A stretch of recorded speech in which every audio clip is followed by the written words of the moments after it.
এমন একটা ফেলে দেয়া দইয়ের খুঁটিকে আমি ঠিক এমন একটা লুক দিয়েছি। ফার্স্টেই আমি দইয়ের খুঁটিটা পরিষ্কার করে নিয়েছি, যেহেতু অনেক দিন পড়া ছিল। এরকম একটা ফোম ম্যানেজ করে এটা দিয়ে এখন আমি রংটা বসাবো, কারণ ফোম দিয়ে রং করলে অনেক ভালো ফিনিশিং আসে। তো আমি সাদা একটা রং নিয়ে নিই। এখন ট্যাপ ট্যাপ করে রংটা আমি বসিয়ে নিব।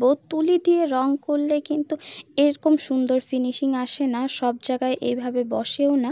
পুরা খুঁটি আমি রং করতে গেলে অনেক রং ওয়েস্ট হবে, এর জন্য আমি জেসও নিয়ে নিলাম, কারণ ইতিমধ্যে আমার অনেকখানি রং শেষ হয়ে গেছে। এর জন্য আমি এখন জেসও দিয়ে রং করব। জেসোর দামটা অনেক কম, আর আমি এদিকে রং আর জেসোর ফিনিশিংটা দেখাচ্ছিলাম যে দুইটার মধ্যে একটু তফাৎ আছে। ক্যামেরায় অতটা বোঝা না গেলেও সামনাসামনি তফাৎটা অনেক বেশি বোঝা যাচ্ছিল। জেসোর ফিনিশিংটা বেশি ভালো। তো আমার কাছে জেসও আছে, এটা আমার খেয়ালই ছিল না। এই যে আমি সম্পূর্ণটুকু করে নিয়েছি। ভিতরের দিকে যেহেতু দেখা যাবে না, সো রং করে লাভ নেই। আমি বহু থিম করতে চাচ্ছি, এর থেকে ইজি আমার মনে হয় না কোনো আর্ট আছে। যারা একদমই আমার মতো আর্ট পারে না তারাও পারবে, যেহেতু আমি করছি তারা অবশ্যই পারবে। আমি একদমই আর্টে পারদর্শী না। তো এইভাবে এবড়ো থেবড়ো করে আমি একটু গোল দিয়ে নিচ্ছি 3টা কালারের। গোলগুলো কিন্তু একটু বেঁকাতেরা করে দিচ্ছি, এই যে এইভাবে, যে যেইভাবে দেয়।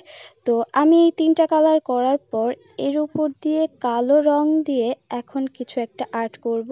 এর উপর দিয়ে আমি লতা পাতা এঁকে নিয়েছি।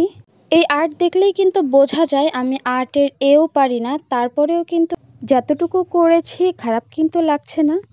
সেইমভাবে আমি পাশেও এই 3টা কালার দিয়ে গোল গোল করে নিব, বেঁকাতেরা করে যেভাবে পারি।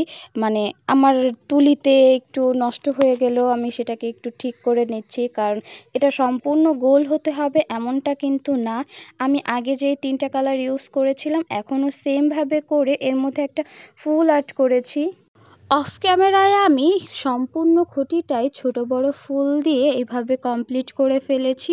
এক সাইডে আমি একটু সূর্যমুখী আঁকার চেষ্টা করেছি, এক সাইডে আমি পাতা দিয়ে ডিজাইন করেছি, এক সাইডে বিস্কিট ফুল দিয়েছি। যারা আর্ট পারেন না তারাও ইজিলি এই বহু থিমের আর্টগুলো করতে পারবেন। তো আমার খুঁটিটা কমপ্লিট। এখন একটা ম্যাক্রামি প্লান্ট হ্যাঙ্গিংয়ে আমি এই খুঁটিটা দিয়ে সুন্দর করে সাজিয়ে সাথে একটা গাছ রেখেছি।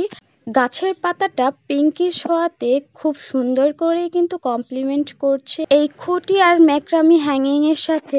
আপনাদের বেলকনি বা ঘরের কর্নারের সৌন্দর্য কিন্তু অনেক গুণ বৃদ্ধি করে দেবে এমন একটা সুন্দর জিনিস। আমার ভিডিও যদি আপনি প্রথমবার দেখে থাকেন অবশ্যই আমার পেজটিতে একটা ফলো দিয়ে রাখবেন, আর এমন অনেক ক্রাফটেড ভিডিও দেখতে আমার পেজের সাথেই থাকবেন। আবার দেখা হবে পরবর্তী কোনো ভিডিওতে। ততক্ষণ পর্যন্ত ভালো থাকবেন, সুস্থ থাকবেন। আল্লাহ হাফেজ।